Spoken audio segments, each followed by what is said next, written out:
नमस्कार, मैं हूं शरद द्विवेदी और बहुत बहुत स्वागत है आपका उस विशेष प्रस्तुति में जिसका नाम है हे प्रभु आनंद दाता।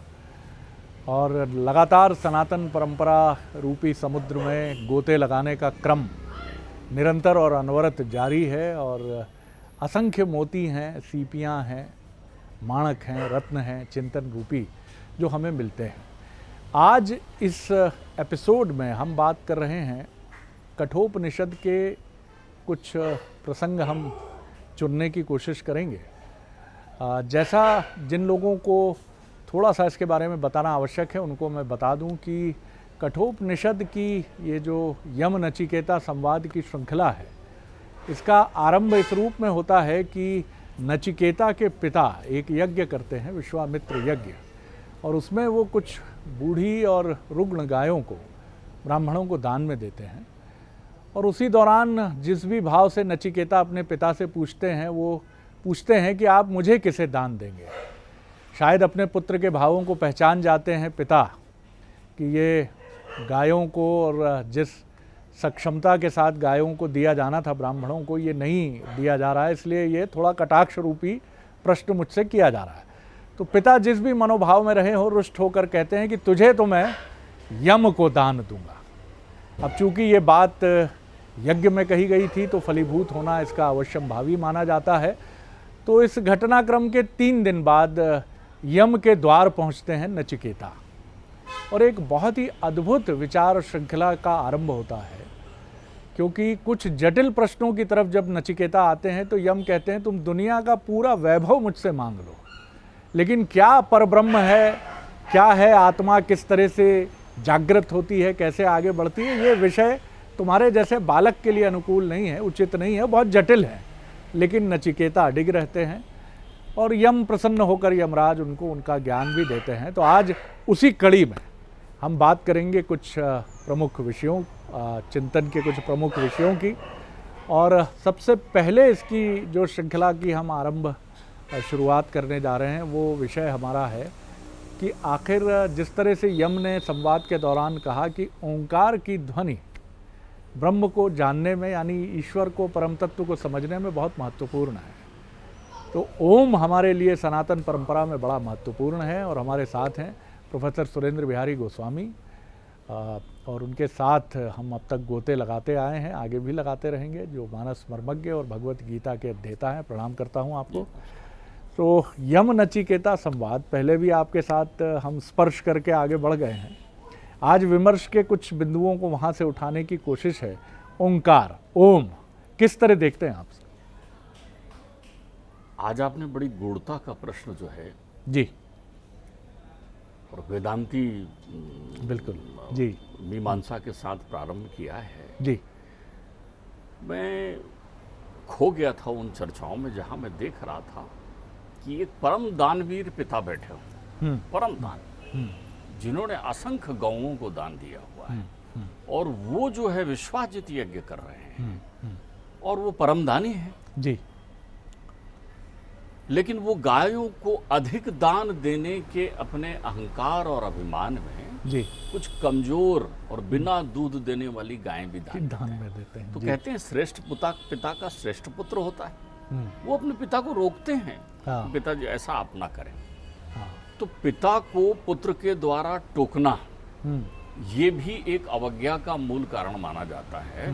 और ऐसी स्थिति में परंपराओं के अनुकूल एक श्रेष्ठ पिता अपने पुत्र को दंडित कर सकता है। तो पिता उनसे कहते हैं कि तुम्हारे इस कृत्य के लिए मैं तुम्हें दंडित कर सकता हूँ। तो बोले पिताजी मुझे आपका हर दंड स्वीकार है, लेकिन प्रश्न मेरा वही है। बोले तेरे जीवन में बहुत सी मुमुक्षाएं हैं, तेरे जीवन में बहुत सी जिज्ञासाएं हैं, तो तू यम प्रतिगच्छति, तो जा यमराज के पास जा, वही तेरी सारी समस्याओं का समाधान करेंगे।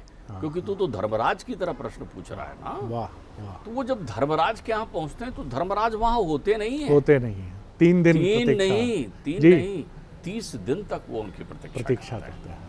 उनकी धर्म पत्नी उन्हें कहती है कि आप भीतर आ जाइए। वो कहते हैं नहीं माँ, मैं बोले धर्मराज नहीं है, मैं आपका स्वागत करती हूँ, आप विप्र पुत्र हैं, यहाँ तक आए हैं।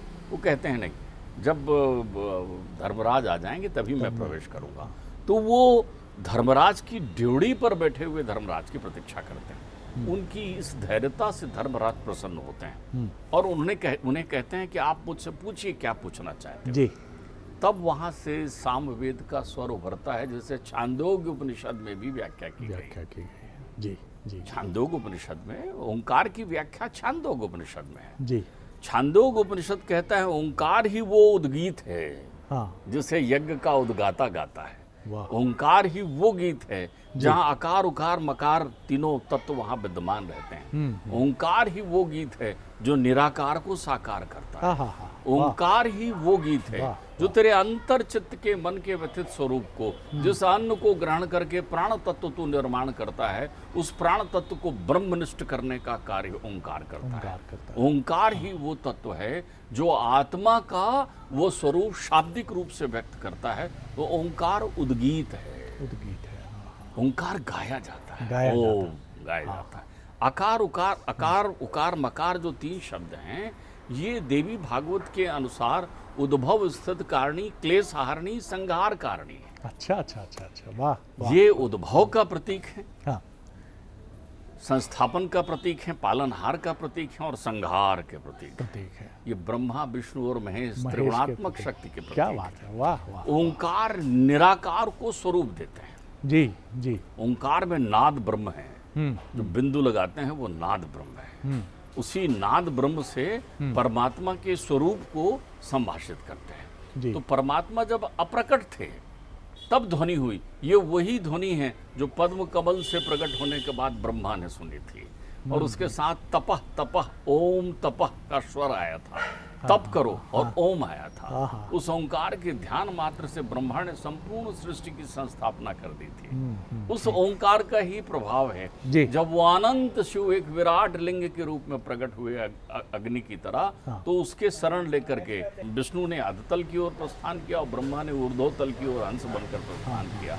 विष्णु जो है कच्छप बनकर प्रस्थान करके गए, और यही ओंकार बिंदु उन्हें ध्वनि रूप में प्राप्त हुई, जिसे जानकर वो परमात्मा के स्वरूप को जान सके। ओंकार ही ब्रह्म है। जिस ब्रह्म अविनाशी ब्रह्म को हम देख नहीं पाते, वो ओंकार ही है। तो जब ये संभाषण जो है उन्हें प्राप्त होता है, और वो चूंकि आत्म तत्व को जानने के लिए ही बैठे हुए हैं, और जब उन्हें लगता है कि उस ध्वनि से ही परमात्मा ने आत्म तत्व का निर्माण किया है, वही वो ध्वनि है जिसके आधार पर संसृष्टि में 28 तत्व प्रकट हुए।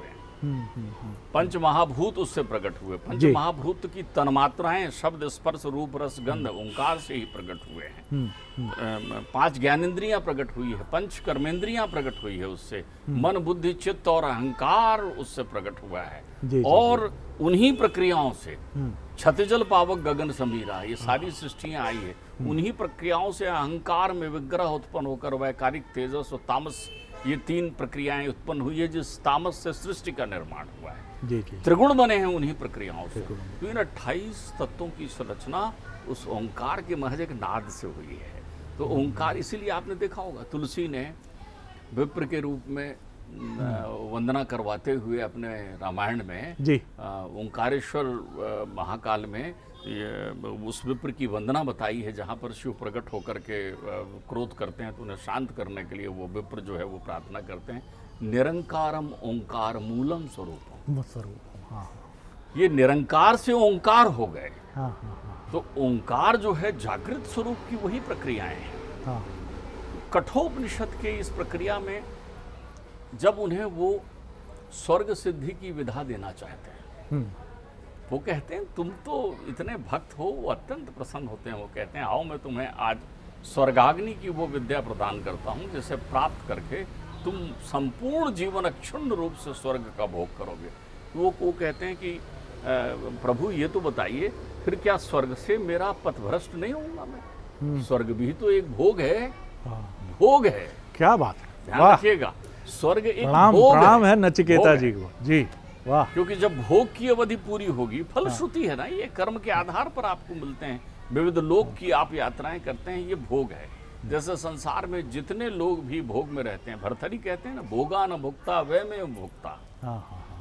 भोग भोगने के बाद आपको स्वयं भोगना होगा। तो जब आप उस भोग की प्रक्रियाओं में लिप्त होते हैं और भोग ग्रहण करते हैं, तो कहते हैं मैं स्वर्ग से फिर इंद्र भी पदच्युत होता है, वहां भी जो है द्वेष है, स्वर्ग में भी वही अनुभूतियां हैं जो अनुभूति आप करते हैं, आप कर रहे हैं।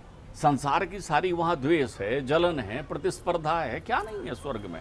नहीं होता तो देवासुर संग्राम क्यों होता, भेद नहीं होता। यम क्या उत्तर देते हैं इसका? तो यम कहते हैं कि मैं तुम्हारे लिए ये व्यवस्था भी कर दूंगा कि तुम अधिकतर समय या ज्यादातर समय या संपूर्ण समय तुम स्वर्ग में रहो तो भी। तो बोले वो फिर मेरा घर थोड़ी होगा, मुझे तो अपने घर जाना है। आप संसार में कहीं भी चले जाएं, अरे धनाढ्यों की तो बात छोड़ें, निर्धन दरिद्र गरीब को आप कहें कि आप आइए, आपको हम भ्रमण कराने के लिए ले चलते हैं, और बढ़िया आलीशान होटल बंगले में उसको रोकिए, खूब घुमाइए फिराइए, खूब अच्छा आहार दीजिए, 56 भोग दीजिए, वो आपके साथ रहेगा, दिन रहेगा, हफ्ते रहेगा, महीना रहेगा, बरस भी रह सकता है। लेकिन एक दिन वो मुरझाया हुआ आएगा और कहेगा मुझे घर जाना है, मुझे घर की याद आ रही है, तो ये मेरा घर नहीं है। बिल्कुल ठीक कहा। तो वो उनसे कहते हैं कि फिर तुम्हें घर जाने में 2 मार्ग मिलेंगे।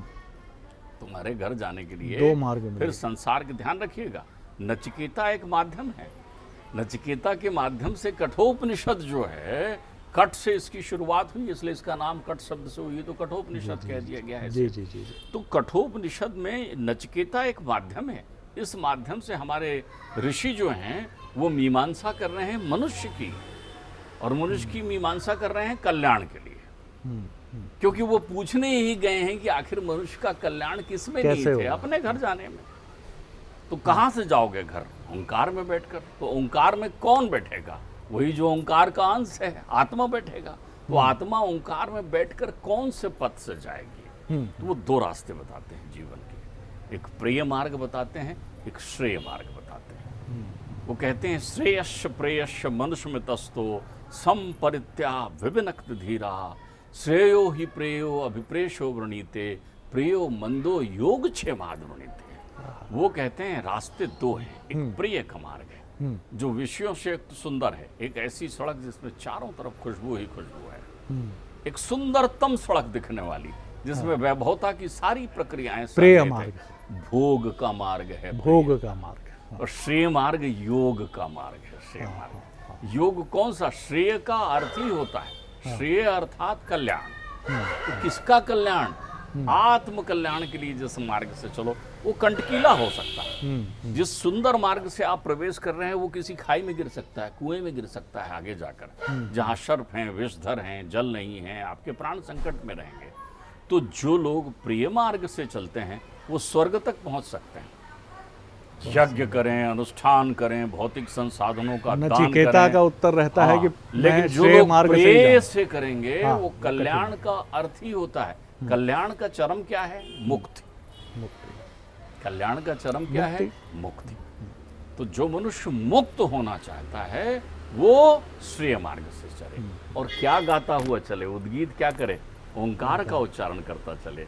तो जिसने ओम की चरण शरण ले लिया है वो श्रेय मार्ग से चलता हुआ अपने धाम को पहुंच जाता है, उसके सारे कर्मों का नाश हो जाता है, और फिर उसे उल्टा नहीं लटकना पड़ता, आना नहीं पड़ता।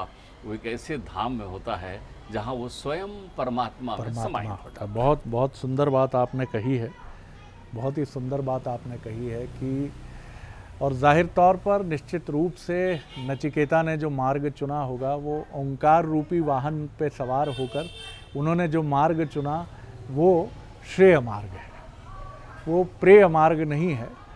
जो भोग का मार्ग है उन्होंने आत्म कल्याण का मार्ग चुना, और इसका जो उपकरण उन्होंने चुना वो ओंकार है। कितनी सुंदर बात है कि आप अपने ध्येय तक पहुंचना चाहते हैं तो मार्ग कौन सा होगा? क्योंकि घर हम सब जाना चाहते हैं, कहीं भी घूमें। बड़ा सुंदर शेर है कि नई नई आँखें हों तो हर मंज़र अच्छा लगता है, कुछ दिन घूमें लेकिन अब घर अच्छा लगता है। तो घर यानी अभीष्ट, हमारा लक्ष्य। आप कितना भी रसगुल्ला खा लें, कितने भी 5 सितारा 7 सितारा होटल्स में रुक जाएं, कितने भी भोग के चरम को प्राप्त हो जाएं, फिर कहते हैं कि नहीं वो खिचड़ी बन जाएगी क्या, एकदम सात्विक सी, कुछ नहीं चाहिए उसके साथ, पापड़ अचार ना हो तब भी अति उत्तम है। क्यों? क्योंकि उसमें जो ठहराव है वो ठहराव इस भोग में नहीं है, इस 56 व्यंजन में नहीं है। और इसीलिए आत्म कल्याण का मार्ग दुनिया के हर रिलीजन में श्रेष्ठ बताया गया है। तो बहुत ही सुंदर अभिप्राय आपका हमने समझा और कितनी सुंदर बात है। ओंकार की ऐसी ध्वनि, ऐसा वैशिष्ट भाव तो मैं समझ ही नहीं पाया कभी। और मेरी तरह अज्ञानी मैं नहीं कहूँगा, आप में से कई लोग होंगे बहुत विज्ञ होंगे, बहुत जानते होंगे, समझते होंगे, लेकिन कुछ युवाओं के लिए जिनको शायद ये चीज़ें ठीक से सुपरिचित नहीं होंगे, उनके लिए ये निश्चित तौर पर बहुत महत्वपूर्ण, और ये आपको बताती कि हमारी सनातन परंपरा के आख्यान कितने अद्भुत हैं। मैं बहुत धन्यवाद करता हूँ आपको, बहुत प्रणाम करता हूँ। अगले एपिसोड में एक और नए विषय को लेकर आपसे मिलेंगे। अनुमति दीजिए, नमस्कार।